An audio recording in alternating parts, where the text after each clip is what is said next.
ہماری اس بات کی تلقین کرتا ہے کہ اگر عبادت کے لائق کوئی ذات ہے تو وہ اللہ کی ذات ہے. تو اس قرآن کی طرف آ جاؤ, اللہ کی دعوت کی طرف آ جاؤ, ایک رب کائنات کی عبادت میں اپنے آپ کی تمام توانائیاں جو ہے صرف کرو. تو بہرحال تمہیداً یہ کچھ باتیں تھیں, وقت بہت تیزی کے ساتھ گزر رہا ہے. میں ان آیات کا مختصر ترجمہ اور تشریح آپ کے سامنے رکھنے کی کوشش کروں گا. امید ہے کہ آپ ان باتوں پر عمل کرنے کی کوشش کریں گے, ہم سب ان باتوں پر عمل کرنے کی کوشش کریں گے. بسم اللہ الرحمن الرحیم. الف لام میم یہ حروف مقطعات ہیں. قرآن مجید سورہ بقرہ بھی اسی سے اس کی شروعات ہوتی ہے, الف لام میم. یہ حروف مقطعات ہیں. عرب لوگ ایسے استعمال کرتے تھے, ورنہ عرب لوگ اس کا اعتراض کرتے کہ ایسا کیسا قرآن ہے جس کا مطلب ہی ہمیں پتہ نہیں ہے. لیکن ان کے یہاں یہ مستعمل تھا, ان کے یہاں ایسا استعمال ہوتا تھا. اس طرح سے انہوں نے اس بات کا اعتراض نہیں کیا. بہت سارے مفسرین نے اپنے انداز سے ان کی تفسیر کی ہے, لیکن آخر پر انہوں نے بھی کہا ہے کہ اصلی علم جو ان کا ہے وہ رب کائنات کے پاس ہے. تو اس صورت میں جو مفسرین نے اخذ کیا ہے معنی ان مقطعات سے, الف سے انہوں نے آیات لیا ہے اس صورت میں, لام سے لقمان حکیم, اور میم سے آیت نمبر 3 میں ہدی و رحمت للمحسنین کا لفظ استعمال ہوا ہے. تو لفظ محسن جو ہے میم سے. تو بہرحال ان کا ایک قیاس ہے, انہوں نے اپنی تفسیروں میں اس کا تذکرہ کیا ہے. آگے پر وہ بھی یہ لکھتے ہیں کہ ان کا صحیح علم جو ہے اللہ تعالیٰ کے پاس ہے. اب آگے جو بات ہے وہ یہ ہے, تلک آیات الکتاب الحکیم. الف لام میم تلک کتاب, تلک آیات الکتاب الحکیم. یہ آیات ہیں کتاب حکمت کی, حکمت سے لبریز آیات ہیں, ان کے اندر حکمت ہے. اب عام انسان یا قرآن سے جو دور انسان ہوگا اس کی سمجھ میں یہ حکمت کی باتیں نہیں آتی.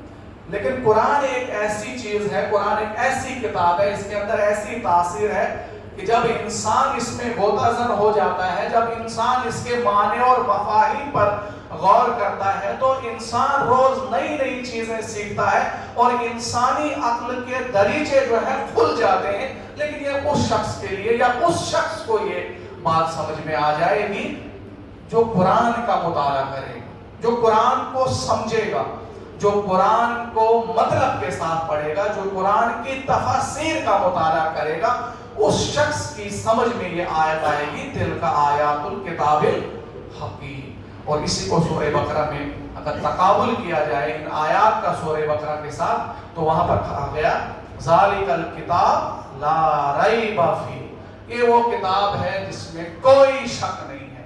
اگر شک ہے تو شک ہمارے ایمان میں, اگر شک ہے شک ہمارے دل و دماغ میں ہے کہ اگر ہم قرآن کی دعوت کو سمجھیں گے, اگر ہم قرآن کو اپنا اوڑھنا اور بچھونا بنائیں گے, اگر ہم اپنے شب و روز قرآن کے مطابق گزاریں گے, تو کہیں دنیاوی اعتبار سے میرا کسی جائیداد میں کوئی نقصان تو نہیں ہو جائے, میرا کوئی کام رک تو نہیں جائے گا, میرا اور کچھ کام جو ہے جس سے مجھے فائدہ ہونے والا ہے, اگر میں قرآن پر عمل کروں گا, اگر میں قرآن سے اپنے معاملات پوچھوں گا, تو اس وقت جو ہے کہیں مجھے کوئی نقصان نہ اٹھانا پڑے. تو اس وجہ سے ہماری سمجھ میں یہ بات نہیں آتی ہے کہ تلک آیات الکتاب الحکیم, یہ حکمت سے بھری ہوئی کتاب ہے. اور ہم نادان کہتے ہیں یا سشو مولوی صاحب کام ایسے مولوی صاحب اس پڑھان ورڈ ایسے تش بولنا اور نشان سوائے کام کہتے.